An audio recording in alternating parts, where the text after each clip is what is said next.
Hello everyone, আশা করি তোমরা খুব ভালো আছো। লাইভ স্লেশনে তোমাদের অনেক অনেক স্বাগত। আজ বুধবার সারাটা দিন কি করছি না করছি সবটাই তোমাদের সাথে শেয়ার করতে থাকবো, তো পুরো ভিডিওটা দেখতে থাকো। আজকে বোজোর স্কুল নেই, তাই সকালটা কয়েকদিনের মতন বেশ লেট করেই শুরু হয়েছে, কিন্তু লেট করে শুরু হলেও কাজ কিন্তু প্রচুর পরিমাণে রয়েছে। এদিকে দেখো, কাজবাজ একদম জোর কদমে শুরু করে দিয়েছি। আজকে হচ্ছে ওপরের ঘরটা পরিষ্কার করব, মানে পুজোর আগে যে ঝাড় মোছাগুলো করা হয় সেগুলো অ্যাকচুয়ালি ভাদ্র মাসে করা হয়, কিন্তু ভাদ্র মাসে আর করে ওঠা হয়নি।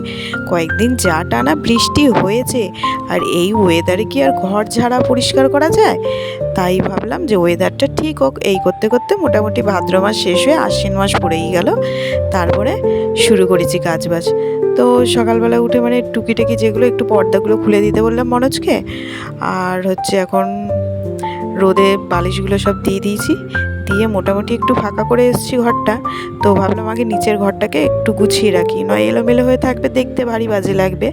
তো বোঝোকে ঘুম থেকে তুলে দিয়ে আমি বললাম তুই ফ্রেশ হতে থাক, একটু ব্রাশ ট্রাশ এসব কর, আমি ততক্ষণ বিছানাটা একটু গুছিয়ে ফেলি। আর আজকে জল খাওয়ারে ফেনা ভাত বসিয়ে দিয়েছি, সকাল সকালই ফেনা ভাত বসিয়ে দিয়েছি। রুটি তরকারি এসব করতে অনেকটা লেট হবে, তাই ভাবলাম ফেনা ভাত আলু সেদ্ধ ডিম সেদ্ধ করে দিলে পারে এটা তাড়াতাড়ি হয়ে যাবে। আর প্রেশার কুকারে বসিয়ে দিই, তাই জন্য আরোই তাড়াতাড়ি হয়ে যায়।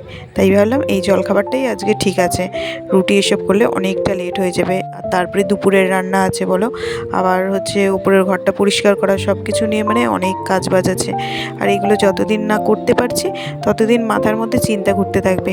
পুজো আসলে যেমন আনন্দও হয়, পুজো আসছে তেমনি কাজ কিন্তু একদম দ্বিগুণ পরিমাণে বাড়তে থাকে। আর এদিকে পুজো আসলে পরে কাজ সত্যি অনেকটা বেড়ে যায়। এই ঘর পরিষ্কার করা, ঘর ঝাড়া, কত রকমের কাজ বাজ বলো। আর ওদিকে নিচের ঘরটা পরিষ্কার করে আবার চলে আসলাম উপরের ঘরে, কিন্তু উপরের ঘরে এসে দেখছি ফ্যানটা মুছতে গিয়ে হাতই পাচ্ছি না। নিচের ঘরের বিছানায় উঠে হাত পেয়ে যাই। আর এই ঘরের খাটটা একটু নিচু, তো আসলে কোনো কাঠের পায়ের উপর বসানো নেই, আর নিচের ঘরের খাটটা পায়ের উপর বসানো রয়েছে বলে খাটটা একটু উঁচু হয়েছে, তাই মানে ফ্যানের মধ্যে হাত পেয়ে যায়, আমি মুছতে পারি।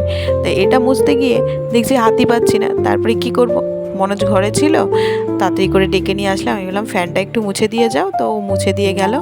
এবার আমি ঝাড়া মোছা যা কাজবাজগুলো সেগুলো এবার শুরু করে দিয়েছি। আসলে সকালে জলখাবারটা রেডি করে দিয়েছি, রেডি করে ওগুলো হয়ে গেছে। তো ভাবলাম এই ফাঁকে, যেহেতু এই কাজগুলো সকাল সকাল হয়ে গেছে, এই ফাঁকে ঘরটাকে ঝেড়ে মুছে একদম পরিষ্কার করে ফেলি, তারপরে আবার দুপুরে রান্না করতে ঢুকতে হবে। তারপর শুধু যে ঘর মোছা ঝাড়া এইসব করলে হবে, তার সাথে কাচা কুচি সবই তো রয়েছে, বিছানার চাদর কাচা, তারপরে হচ্ছে জানলা দরজার পর্দাগুলো কাচা, সব কিছু নিয়ে প্রায় অনেক কাচাকুচিও বাকি রয়েছে। তারপরে বাসি যে জামা কাপড়গুলো সেগুলোও তো কাচাকুচি রয়েছে, সেগুলো তাই জন্য আগে দিয়ে কেচে মেলে দিয়েছি। আর মানে টানাবো যে মানে রোদে শুকানোর জন্য দড়িও তো অল্প রয়েছে, একটুখানি জায়গার মধ্যে। শাশুড়ি মাও ওদিকে ওনার ঘরটা আজকে ঝাড়া মোছা করছে, তো ওনারও কাচাকুচি বেরোবে।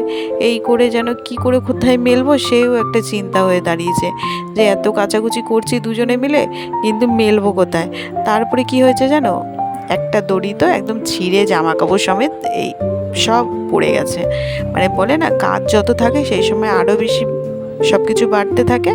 মানে অনেক দিন হয়েছে, দড়িটা মনে হয় সাইড দিয়ে হয়তো জল পেপে পচে গেছিলো, হয়তো ছিঁড়ে জামা কাপড়ের ভারে সেটা গ্যাস ছিঁড়ে পড়ে আর জামা কাপড় সমেত। নাও কাজ আরও ডবল বেড়েছে।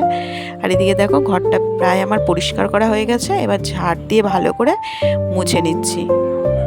যাক, খুব চিন্তায় ছিলাম যে কখন কাজটা কমপ্লিট করব, মানে ঘরটা ঝাড়া মোছা কখন করব। তো দেখছি না, সময়ের মধ্যেই হয়ে গেছে। এই ঘরটা তো বেশি ঘরে জিনিসপত্র নেই, শুধু খাটটাই রয়েছে, তাই তাড়াতাড়ি হয়ে গেছে। আর বিশেষ করে এই জানলা দরজাগুলো মুছতেই বেশি সময় লাগে। গ্রিলগুলোর মধ্যে এত ময়লা বসে থাকে, ওইগুলোই মানে পরিষ্কার করতে অনেকটা সময় লাগে। তারপর বৃষ্টি হয়, বৃষ্টির জলগুলো ছিটে ছিটে ময়লাগুলো যেন আরও চেপে ধরে থাকে, ওই জন্য লেটটা বেশি করে হয়। আর যাই হোক, দেখো ঘর পরিষ্কার করে বিছানার একটা চাদর পেতে দিলাম, আর বালিশের কভারগুলো আগের দিনই কেচে রেখেছিলাম, তাই আর এগুলো চেঞ্জ করিনি, এগুলো সমিতি একেবারে রোদে দিয়েছিলাম। তো সব যাই হোক, রোদে দেয়া, একেবারে গরম করা, সব কিছু করা একেবারে কমপ্লিট হয়ে গেছে। একটা বিছানার চাদর আপাতত পেতে দিয়েছি, এটা এখন পাতা থাকুক, তারপরে ওই চাদরটা শুকিয়ে গেলে পরে যদি সময় পাই পাতবো, আর নয়তো থাক, দুদিন আর চেঞ্জই করবো না, একেবারে পুজোর আগে আগে নতুন চাদর পেতে দেবো। আর এদিকে শাশুড়ি মাও ঘর ঝেড়েছে বললাম না, দেখো শাশুড়ি মার বিছানার সব তোষক, সব বিছানার সব কিছু এখন সেই মাদুর পেতে সব নিচে রোদে দিয়েছে। আর আমারও চাদর ফাদর সব চারিদিকে মানে মেলা রয়েছে, আর কোনো জায়গা নেই কোথাও। এদিকে দেখছি পর্দাগুলোও শুকিয়ে গেছে, ঝকঝকে রোদ উঠেছে, তো রোদের তেজটাও বেশ ভালো রয়েছে। তাই দেখলাম জানলা দরজার পর্দাগুলোও সব শুকিয়ে গেছে। ওদিকে রান্নাও শুরু করে দিয়েছি দুপুরবেলা, তা ভাবলাম যাই গিয়ে জানলার পর্দাগুলোও সব টানিয়ে দিয়ে আসি। এই ফাঁকে তরকারিটা বসিয়ে এসছে, এই ফাঁকে এটা করে দিয়ে আসি। আর গরমটাও সেই পরিমাণে পড়েছে, যেহেতু রোদটাও চড়া উঠেছে, তো আর রোদের তাপে গরমটাও খুব লাগছে। আর এতবার সিঁড়ি বেয়ে বেয়ে উপরে আর নিচে করে না বেশ পাগুলো দেখছি ব্যথা ব্যথা করছে।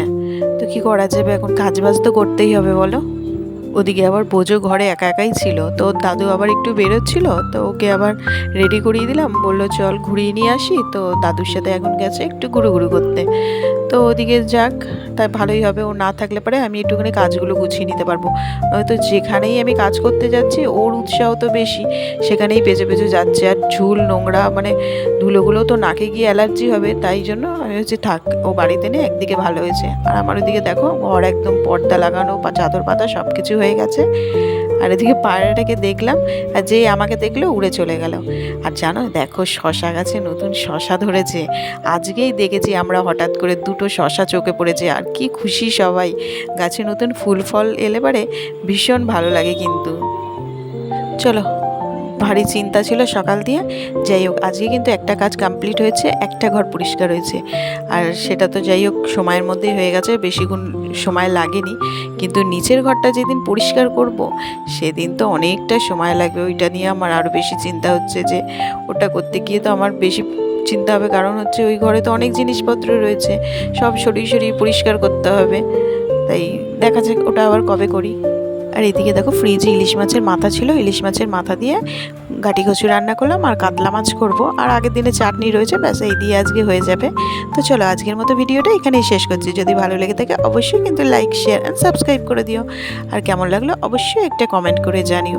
তাহলে আবারও ফিরে আসছি নতুন কোনো ব্লগের সঙ্গে, ততক্ষণের জন্য টাটা, বাই বাই।